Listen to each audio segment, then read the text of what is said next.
নমস্কার বন্ধুরা, south with Dipanjan চ্যানেলে আপনাদের সকলকে স্বাগত জানাই। আপনারা শুনছেন শ্রীম কথিত শ্রী শ্রী রামকৃষ্ণ কথামৃত। চলুন আজকের পর্বটি শুরু করা যাক। तब कथामृतं तप्त जीवनं कविभिरीरितं कल्मषापहम् श्रवणमङ्गलं श्रीमदाततं भुवि गृह्णन्ति जे भूरिदा जना। চতুর্থ পরিচ্ছেদ, ব্রাহ্ম সমাজ ও ঈশ্বরের ঐশ্বর্য বর্ণনা। পূর্ব কথা। শ্রীরামকৃষ্ণ কথা কহিতে কহিতে প্রকৃতস্থ হইয়াছেন। কেশবের সহিত সহাস্যে কথা কহিতেছেন। একঘর লোক উৎকীর্ণ হইয়া সমস্ত শুনিতেছেন ও দেখিতেছেন। সকলে অবাক যে তুমি কেমন আছো ইত্যাদি কথা আদৌ হইতেছে না, কেবল ঈশ্বরের কথা। শ্রীরামকৃষ্ণ কেশবের প্রতি, ব্রহ্মজ্ঞানীরা অত মহিমা বর্ণনা করে কেন? হে ঈশ্বর, তুমি চন্দ্র করিয়াছ, সূর্য করিয়াছ, নক্ষত্র করিয়াছ, এসব কথা এত কি দরকার? অনেকে বাগান দেখেই তারিফ করে। বাবুকে দেখতে চাই কজন? বাগান বড় না বাবু বড়? মদ খাওয়া হলে শুঁড়ির দোকানে কত মন মদ আছে তার হিসাবে আমার কি দরকার? আমার এক বোতলেই কাজ হয়ে যায়। পূর্ব কথা। বিষ্ণু ঘরের গয়না চুরি ও সেজবাবু। নরেন্দ্রকে যখন দেখি কখনো জিজ্ঞাসা করি নাই তোর বাপের নাম কি, তোর বাপের কখানা বাড়ি। কি জানো, মানুষ নিজে ঐশ্বর্যের আদর করে বলে ভাবে ঈশ্বরও ঐশ্বর্যের আদর করেন, ভাবে তার ঐশ্বর্যের প্রশংসা করলে তিনি খুশি হবেন। শম্ভু বলেছিল, আর এখন এই আশীর্বাদ করো যাতে এই ঐশ্বর্য তার পাদপদ্মে দিয়ে মরতে পারি। আমি বললুম, এ তোমার পক্ষেই ঐশ্বর্য, তাকে তুমি কি দিবে? তার পক্ষে এগুলো কাঠ মাটি। যখন বিষ্ণু ঘরের গয়না সব চুরি গেল, তখন সেজবাবু আর আমি ঠাকুরকে দেখতে গেলাম। সেজবাবু বললে, দূর ঠাকুর, তোমার কোনো যোগ্যতা নাই, তোমার গা থেকে সব গয়না নিয়ে গেল আর তুমি কিছু করতে পারলে না। আমি তাকে বললাম, এ তোমার কি কথা? তুমি যার গয়না গয়না করছো তার পক্ষে এগুলো মাটির ডেলা। লক্ষ্মী যার শক্তি, তিনি তোমার গুটিকতক টাকা চুরি গেল কি না এই নিয়ে কি হাঁ করে আছেন? এরকম কথা বলতে নাই। ঈশ্বর কি ঐশ্বর্যের বশ? তিনি ভক্তির বশ। তিনি কি চান? টাকা নয়, ভাব, প্রেম, ভক্তি, বিবেক, বৈরাগ্য এই সব চান। ঈশ্বরের স্বরূপ ও উপাসক ভেদ, ত্রিগুণাতীত ভক্ত। যার যেমন ভাব, ঈশ্বরকে সে তেমনই দেখে। তমগুণী ভক্ত সে দেখে মা পাঁঠা খায় আর বলিদান দেয়। রজগুণী ভক্ত নানা ব্যঞ্জন ভাত করে দেয়। সত্যগুণী ভক্তের পূজার আড়ম্বর নাই, তার পূজা লোকে জানতে পারে না। ফুল নাই তো বিল্লপত্র, গঙ্গা জল দিয়ে পুজো করে। দুটি মুরকি দিয়ে কি বাতাসা দিয়ে শীতল দেয়। কখনো বা ঠাকুরকে একটু পায়েস রেঁধে দেয়। আর আছে ত্রিগুণাতীত ভক্ত, তার বালকের স্বভাব। ঈশ্বরের নাম করাই তার পূজা, শুদ্ধ তার নাম। পঞ্চম পরিচ্ছেদ, কেশব সঙ্গে কথা। ঈশ্বরের হাসপাতালে আত্মার চিকিৎসা। শ্রীরামকৃষ্ণ কেশবের প্রতি সহাস্যে, তোমার অসুখ হয়েছে কেন তার মানে আছে। শরীরের ভিতর দিয়ে অনেক ভাব চলে গেছে, তাই ওই রকম হয়েছে। যখন ভাব হয় তখন কিছু বোঝা যায় না, অনেক দিন পরে শরীরে আঘাত লাগে। আমি দেখেছি, বড় জাহাজ গঙ্গা দিয়ে যখন চলে গেল তখন কিছু টের পাওয়া গেল না। ওমা, খানিকক্ষণ পরে দেখি কিনারার উপরে জল ধপাস ধপাস করছে আর তোলপাড় করে দিচ্ছে। হয়তো কিনারার খানিকটা ভেঙে জলে পড়ল। কুঁড়ে ঘরে হাতি প্রবেশ করলে ঘর তোলপাড় করে ভেঙে চুড়ে দেয়। ভাব হস্তি দেহ ঘরে প্রবেশ করে, আর তোলপাড় করে। হয় কি জানো, আগুন লাগলে কতগুলো জিনিস পুড়িয়ে টুড়িয়ে ফেলে, আর একটা হৈ হৈ কাণ্ড আরম্ভ করে দেয়। জ্ঞানাগ্নি প্রথমে কাম ক্রোধ এইসব রিপু নাশ করে, তারপর অহং বুদ্ধি নাশ করে, তারপর একটা তলপাড় আরম্ভ করে। তুমি মনে করছো সব ফুরিয়ে গেল, কিন্তু যতক্ষণ রোগের কিছু বাকি থাকে ততক্ষণ তিনি ছাড়বেন না। হাসপাতালে যদি তুমি নাম লেখাও আর চলে আসবার জো নাই। যতক্ষণ রোগের একটু কসুর থাকে ততক্ষণ ডাক্তার সাহেব চলে আসতে দেবে না। তুমি নাম লেখালে কেন? সকলের হাস্য। কেশব হাসপাতালের কথা শুনিয়া বারবার হাসিতেছেন, হাসি সংবরণ করিতে পারিতেছেন না। থাকেন থাকেন আবার হাসতেছেন। ঠাকুর আবার কথা কহিতেছেন। পূর্ব কথা। ঠাকুরের পীড়া, রাম কবিরাজের চিকিৎসা। শ্রীরামকৃষ্ণ কেশবের প্রতি। হৃদু বলতো, এমন ভাবও দেখি নাই, এমন রোগও দেখি নাই, তখন আমার খুব অসুখ। সরা সরা বাজ্যে যাচ্ছি, মাথায় যেন 2 লাখ পিঁপড়ে কামড়াচ্ছে, কিন্তু ঈশ্বরীয় কথা রাত দিন চলছে। নাটাগড়ের রাম কবিরাজ দেখতে এলো। সে দেখে আমি বসে বিচার করছি। তখন সে বললে, এ কি পাগল, 2খানা হাড় নিয়ে বিচার করছে? কেশবের প্রতি। তাঁর ইচ্ছা, সকলই তোমার ইচ্ছা, সকলই তোমার ইচ্ছা, ইচ্ছাময়ী তারা তুমি, তোমার কর্ম তুমি করো মা, লোকে বলে করি আমি। শিশির পাবে বলে মালি বর্ষায় গোলাপের গাছ শিকড় শুদ্ধ তুলে দেয়। শিশির পেলে গাছ ভালো করে গজাবে, তাই বুঝি তোমার শিকড় শুদ্ধ তুলে দিচ্ছে। ঠাকুরের ও কেশবের হাস্য। ফিরতি বুঝি একটা বড় কাণ্ড হবে।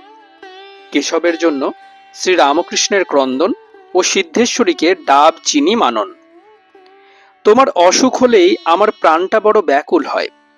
আগের বারে তোমার যখন অসুখ হয়, রাত্রি শেষ প্রহরে আমি কাঁদতুম, বলতুম, মা, কেশবের যদি কিছু হয় তবে কার সঙ্গে কথা কব? তখন কলকাতায় এলে ডাব চিনি সিদ্ধেশ্বরীকে দিয়েছিলুম। মার কাছে মেনেছিলুম যাতে অসুখ ভালো হয়। কেশবের উপর ঠাকুরের এই অকৃত্রিম ভালোবাসা ও তাহার জন্য ব্যাকুলতার কথা সকলে অবাক হইয়া শুনিতেছেন। শ্রীরামকৃষ্ণ। এবার কিন্তু অত হয় নাই, ঠিক কথা বলবো, কিন্তু 2-3 দিন একটু হয়েছে। পূর্ব দিকের যে দ্বার দিয়া কেশব বৈঠকখানায় প্রবেশ করিয়াছিলেন, সেই দ্বারের কাছে কেশবের পূজনীয়া জননী আসিয়াছেন। সেই দ্বার দেশ হইতে উমানাথ ঠাকুর শ্রীরামকৃষ্ণকে উচ্চস্বরে বলিতেছেন, মা আপনাকে প্রণাম করিতেছেন। ঠাকুর হাসিতে লাগিলেন। উমানাথ বলিতেছেন, মা বলছেন কেশবের অসুখটি যাতে সারে। ঠাকুর বলিতেছেন, মা সুবচনী আনন্দময়ীকে ডাকো, তিনি দুঃখ দূর করবেন।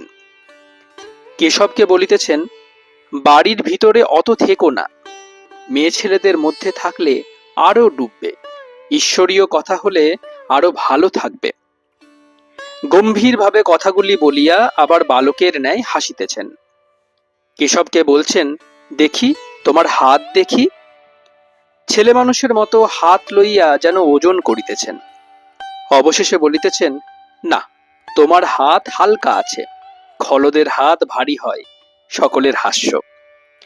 উমানাথ দ্বারদেশ হইতে আবার বলিতেছেন, মা বলছেন কেশবকে আশীর্বাদ করুন। শ্রীরামকৃষ্ণ গম্ভীর স্বরে, আমার কি সাধ্য, তিনিই আশীর্বাদ করবেন। তোমার কর্ম তুমি করো মা, লোকে বলে করি আমি। ঈশ্বর 2 বার হাসেন। একবার হাসেন যখন 2 ভাই জমি বখরা করে আর দড়ি মেপে বলে, এদিকটা আমার, ও দিকটা তোমার। ঈশ্বর এই ভেবে হাসেন, আমার জগৎ তার খানিকটা মাটি নিয়ে করছে, এদিকটা আমার, ও দিকটা তোমার। ঈশ্বর আরেকবার হাসেন। ছেলের অসুখ সংকটাপন্ন, মা কাঁদছে। বৈদ্য এসে বলছে, ভয় কি মা, আমি ভালো করব। বৈদ্য জানে না ঈশ্বর যদি মারেন কার সাধ্য রক্ষা করে। সকলেই নিস্তব্ধ। ঠিক এই সময় কেশব অনেকক্ষণ ধরিয়া কাশিতে লাগিলেন। সে কাশি আর থামিতেছে না। সে কাশির শব্দ শুনিয়া সকলের কষ্ট হইতেছে। অনেকক্ষণ পরে ও অনেক কষ্টের পর কাশি একটু বন্ধ হইল। কেশব আর থাকিতে পারিতেছেন না, ঠাকুরকে ভূমিষ্ঠ হইয়া প্রণাম করিলেন। কেশব প্রণাম করিয়া অনেক কষ্টে দেয়াল ধরিয়া সেই দ্বার দিয়া নিজের কামরায় পুনরায় গমন করিলেন।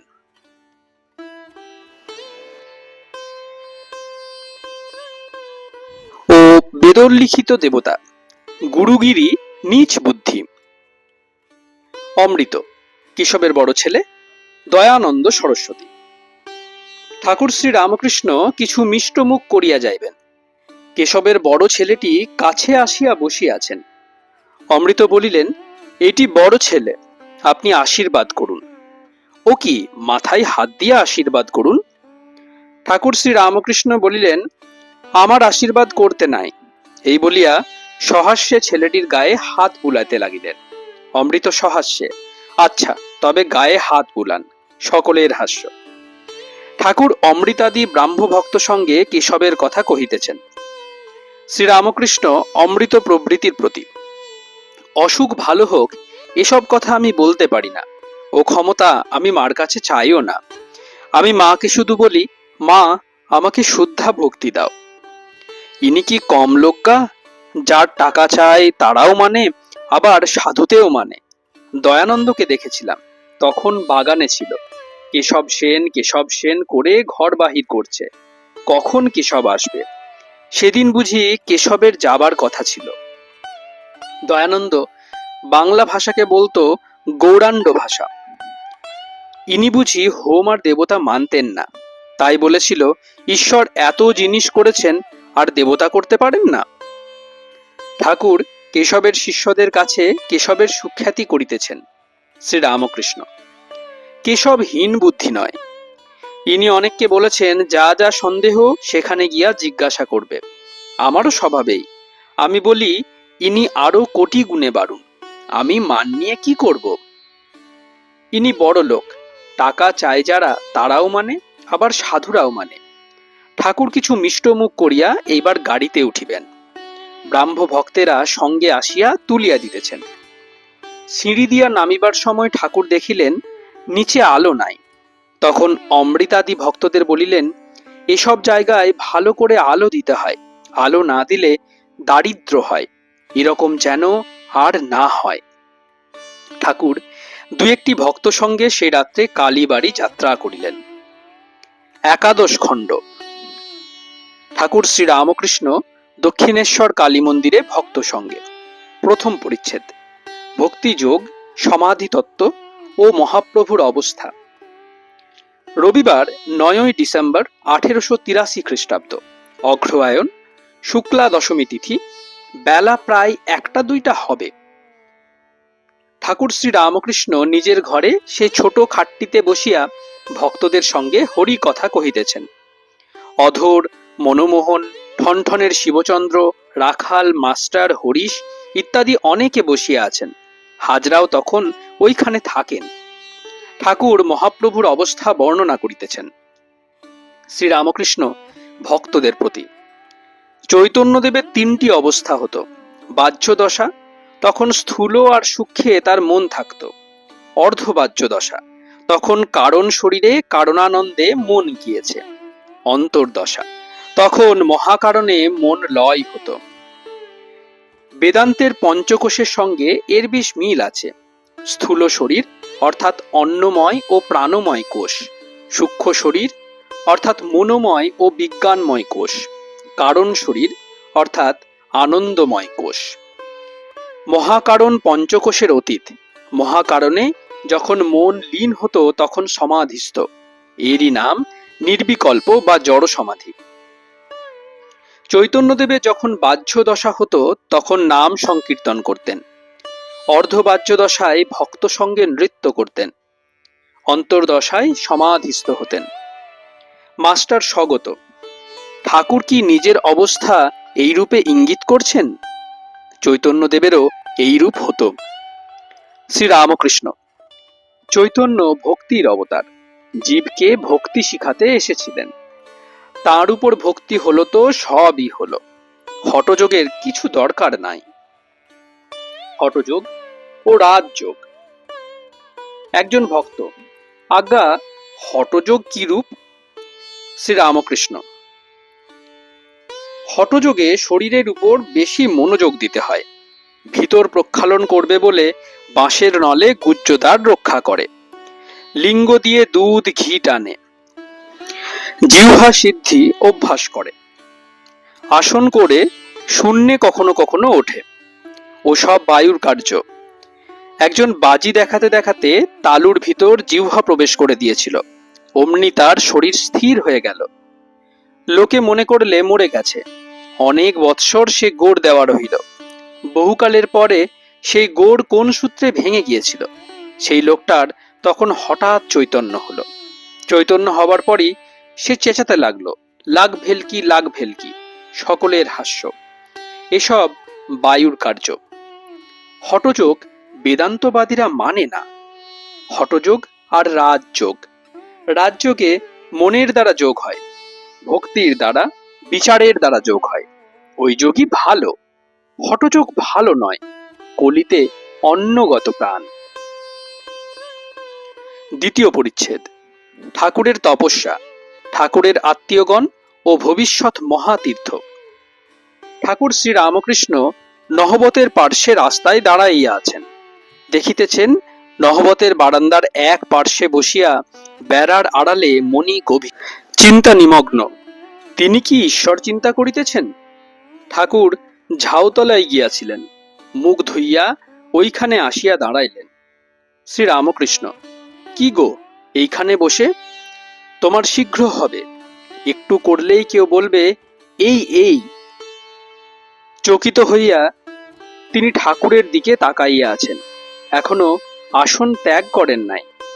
শ্রীরামকৃষ্ণ: তোমার সময় হয়েছে। পাখির ডিম ফুটোবার সময় না হলে ডিম ফুটোয় না। যে ঘর বলেছি তোমার সেই ঘরই বটে। এই বলিয়া ঠাকুর মনির ঘর আবার বলিয়া দিলেন। সকলেরই যে বেশি তপস্যা করতে হয় তা নয়। আমার কিন্তু বড় কষ্ট করতে হয়েছিল। মাটির ঢিপি মাথায় নিয়ে পড়ে থাকতাম। কোথা দিয়ে দিন চলে যেত। কেবল মা মা বলে ডাকতাম, কাঁদতাম। মণি ঠাকুরের কাছে প্রায় 2 বৎসর আসিতেছেন। তিনি ইংরাজি পড়েছেন। ঠাকুর তাহাকে কখনো কখনো ইংলিশম্যান বলতেন।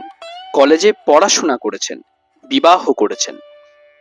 তিনি কেশব ও অন্যান্য পণ্ডিতদের লেকচার শুনিতে, ইংরেজি দর্শন ও বিজ্ঞান পড়িতে ভালোবাসেন।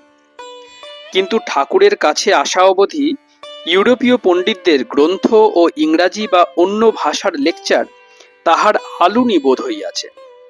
এখন কেবল ঠাকুরকে রাত দিন দেখিতে ও তাহার শ্রীমুখের কথা শুনিতে ভালোবাসেন। আজকাল তিনি ঠাকুরের একটি কথা সর্বদা ভাবেন। ঠাকুর বলেছেন, সাধন করলেই ঈশ্বরকে দেখা যায়। আরো বলেছেন, ঈশ্বর দর্শনই মানুষের জীবনের উদ্দেশ্য।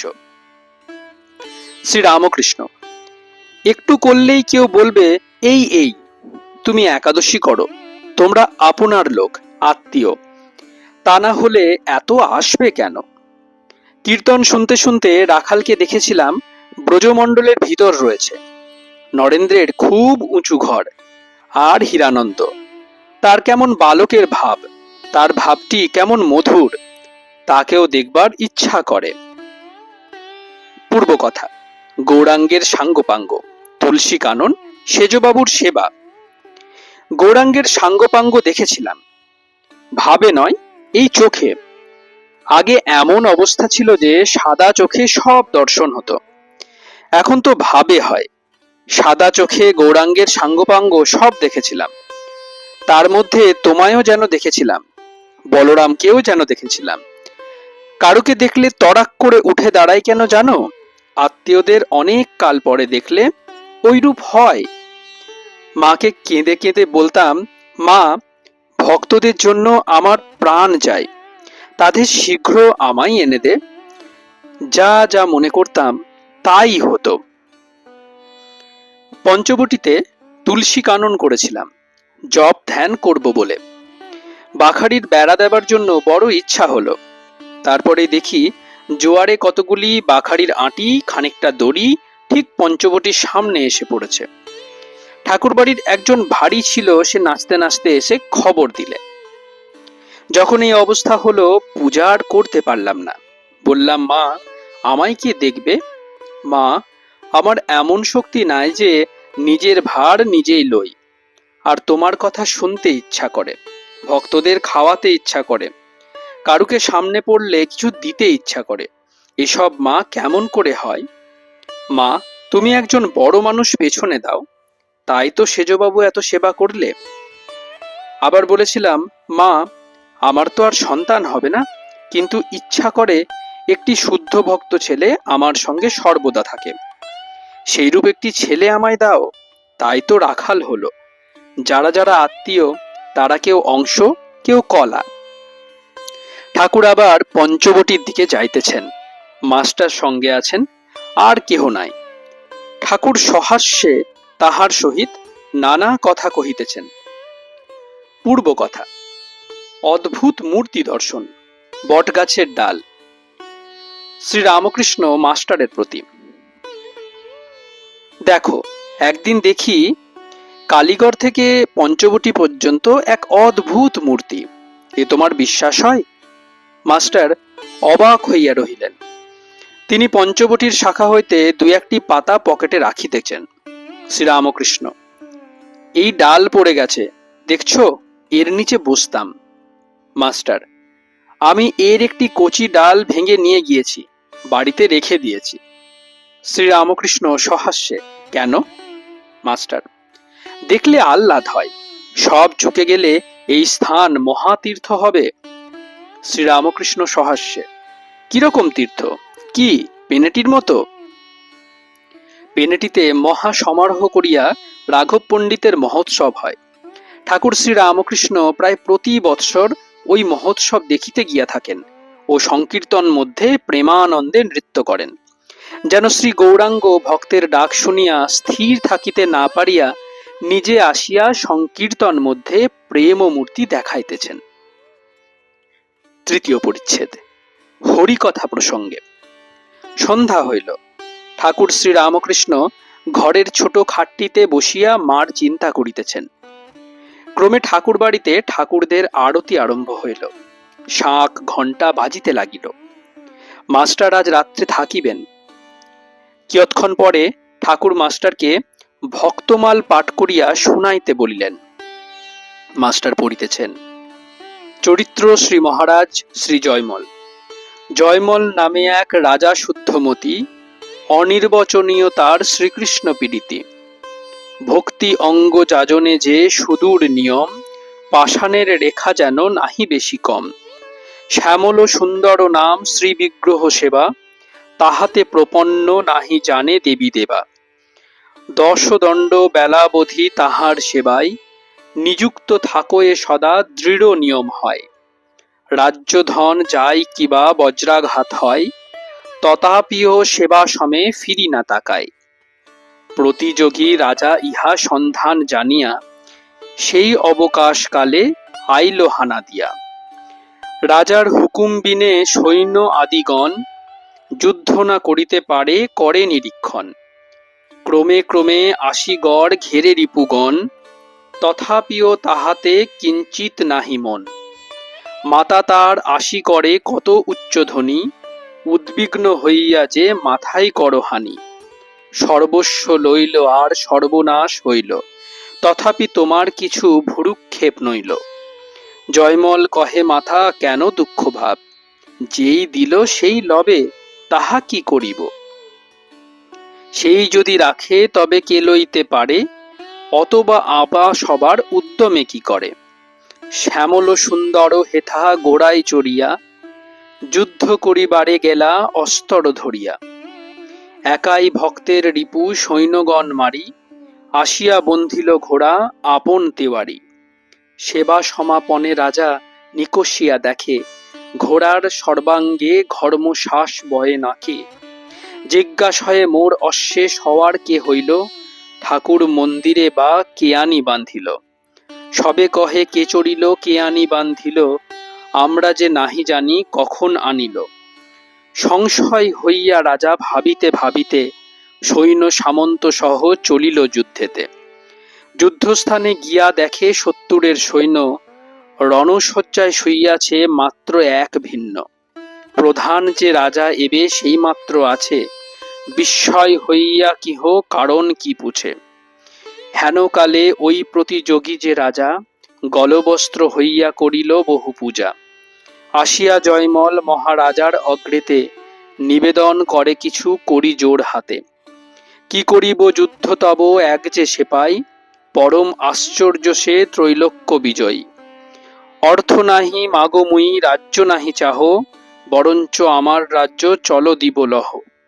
শ্যামল সেপায় সেই লড়িতে আইল, তোমা শনে প্রীতি কি তার বিবরিয়া বল। সৈন্য যে মারিল মোর তারে মুই পারি, দর্শন মাত্রে মোর চিত্ত নিল হরি। জয়মল বুঝিল এই শ্যামলজির কর্ম, প্রতিযোগী রাজা যে বুঝিল ইহা মর্ম। জয়মলের চরণ ধরিয়া স্তব করে, যাহার প্রসাদে কৃষ্ণ কৃপা হইল তারে। তাহা সবার শ্রীচরণে শরণ আমার, শ্যামল সেপায় যেন করে অঙ্গীকার।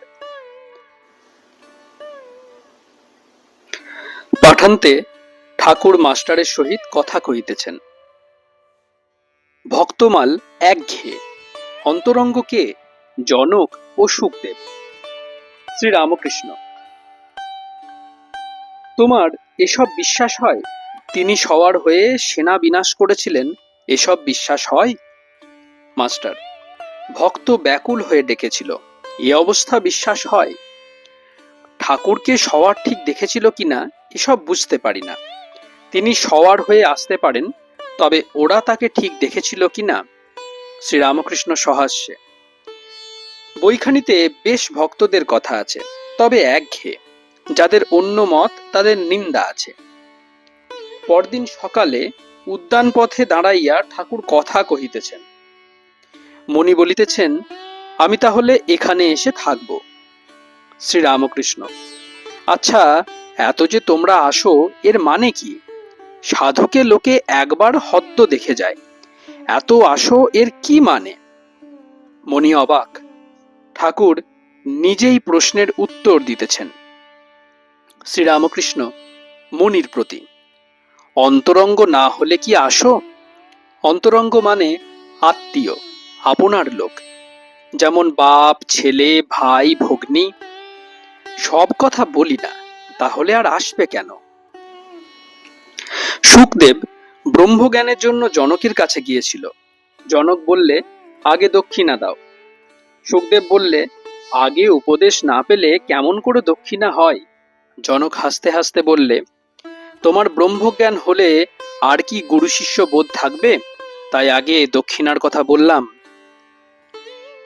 চতুর্থ পরিচ্ছেদ। সেবক হৃদয়ে। শুক্লপক্ষ। চাঁদ উঠিয়াছেন। মণি কালীবাড়ির উদ্যান পথে পাদচারণ করিতেছেন। পথের একধারে ঠাকুর শ্রী রামকৃষ্ণের ঘর, নহবতখানা, বকুলতলা ও পঞ্চবটী, অপর ধারে ভাগীরথী, জ্যোৎস্নাময়ী। আপনা আপনি কি বলিতেছেন? সত্য সত্যই কি ঈশ্বর দর্শন করা যায়? ঠাকুর শ্রীরামকৃষ্ণ তো বলিতেছেন। বললেন, একটু কিছু করলে কেউ এসে বলে দেবে এই এই, অর্থাৎ একটু সাধনের কথা বললেন। আচ্ছা, বিবাহ, ছেলেপুলে হয়েছে, এতেও কি তাকে লাভ করা যায়? একটু চিন্তার পর অবশ্য করা যায়, তা না হলে ঠাকুর বলছেন কেন? তার কৃপা হলে কেন না হবে? এই জগৎ সামনে, সূর্য, চন্দ্র, নক্ষত্র, জীব, চতুর্বিংশতি তত্ত্ব, এসব কি রূপে হলো, এর কর্তাই বা কে? আমি বা তার কে? এ না জানলে বৃথাই জীবন। ঠাকুর শ্রী রামকৃষ্ণ পুরুষের শ্রেষ্ঠ। এরূপ মহাপুরুষ এ পর্যন্ত এ জীবনে দেখি নাই। ইনি অবশ্যই সেই ঈশ্বরকে দেখেছেন, তা না হলে মামা করে কার সঙ্গে রাত দিন কথা কন? আর তা না হলে ঈশ্বরের ওপর ওর এত ভালোবাসা কেমন করে হলো? এত ভালোবাসা যে বাহ্যশূন্য হয়ে যান, সমাধিস্থ জড়ের ন্যায় হয়ে যান। আবার কখনো বা প্রেমে উন্মত্ত হয়ে হাসেন, কাঁদেন, নাচেন, গান। দ্বাদশ খণ্ড। দক্ষিণেশ্বরে ভক্ত সঙ্গে ঠাকুর শ্রী রামকৃষ্ণ। প্রথম পরিচ্ছেদ। দক্ষিণেশ্বরে ঠাকুর শ্রী রামকৃষ্ণ ভক্ত সঙ্গে মণি, রামলাল, শ্যাম ডাক্তার, কাঁসারিপাড়ার ভক্তেরা। অগ্রহায়ণ পূর্ণিমা ও সংক্রান্তি। শুক্রবার 14ই ডিসেম্বর 1883 খ্রিস্টাব্দ, বেলা প্রায় 9টা হইবে। ঠাকুর শ্রী রামকৃষ্ণ তাহার ঘরের দ্বারের কাছে দক্ষিণ পূর্ব বারান্দায় দাঁড়াইয়া আছেন। রামলাল কাছে দাঁড়াইয়া আছেন। রাখাল, লাটু নিকটে এদিকে ওদিকে ছিলেন।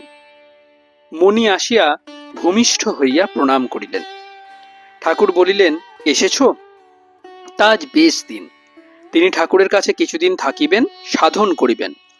ঠাকুর বলিয়াছেন, কিছু করিলেই কেউ বলে দেবে এই এই। ঠাকুর বলিয়া দিয়াছেন, এখানে অতিথিশালার অন্ন তোমার রোজ খাওয়া উচিত নয়। সাধু কাঙালের জন্য ও হয়েছে। তুমি তোমার রাঁধবার জন্য একটি লোক আনবে। তাই সঙ্গে একটি লোক এসেছে। তাহার কোথায় রান্না হইবে? তিনি দুধ খাইবেন। ঠাকুর রামলালকে গোয়ালার কাছে বন্দোবস্ত করিয়া দিতে বলিলেন।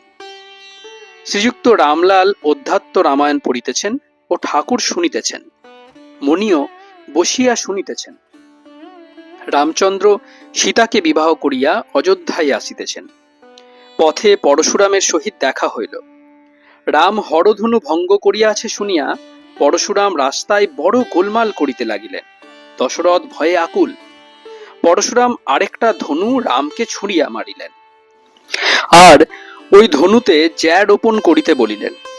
রাম ঈষৎ হাস্য করিয়া বাম হস্তে ধনু গ্রহণ করিলেন ও জ্যা রোপণ করিয়া টঙ্কার করিলেন। ধনুকে বাণ যোজনা করিয়া পরশুরামকে বলিলেন, এখন এ বাণ কোথায় ত্যাগ করব বলো। পরশুরামের দর্প চূর্ণ হইল। তিনি শ্রীরামকে পরব্রহ্ম বলে স্তব করিতে লাগিলেন। পরশুরামের স্তব শুনিতে শুনিতে ঠাকুর ভাবাবিষ্ট। মাঝে মাঝে রাম রাম এই নাম মধুর কণ্ঠে উচ্চারণ করিতেছেন। শ্রীরামকৃষ্ণ রামলালকে, একটু গুহক চণ্ডালের কথা বলো দেখি। রামচন্দ্র যখন পিতৃসত্যের কারণ বনে গিয়েছিলেন, গুহকরাজ চমকিত হইয়াছিলেন। রামলাল ভক্তমাল পড়িতেছেন। নয়নে গলয়ে ধারা মনে উতরোল, চমকি চাহিয়া রহে নাকি আইসে বল। নিমিখ নাহিক পড়ে চাহিয়া রহিল, কাষ্ঠের পুতুল প্রায় অস্পন্দ হইল। তারপর ধীরে ধীরে রামের কাছে গিয়া বলিলেন, আমার ঘরে এসো।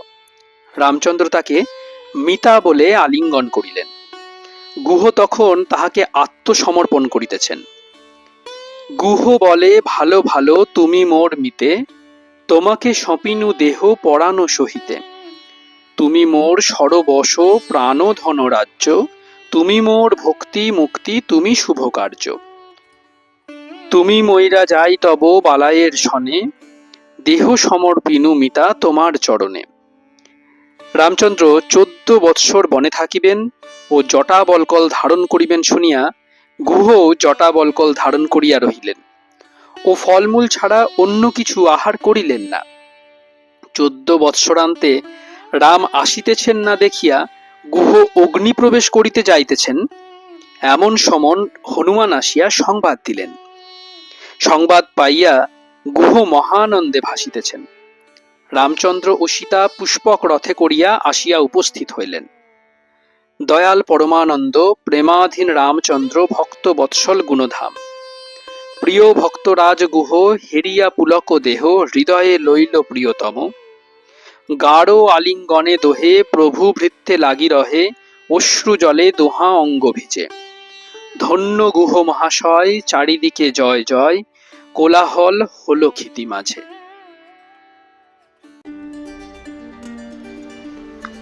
আপনারা শুনছেন শ্রীম কথিত শ্রী শ্রী রামকৃষ্ণ কথামৃত। প্রতিদিনের মতো আজকেও প্রণাম করার মাধ্যমে এই পর্বটি শেষ করব। চলুন প্রণাম করা যাক। নিরঞ্জনং নিত্যমনন্তরূপং ভক্তানুকম্পা ধৃতবিগ্রহং বৈ ঈশাবতারং परमेशमिडं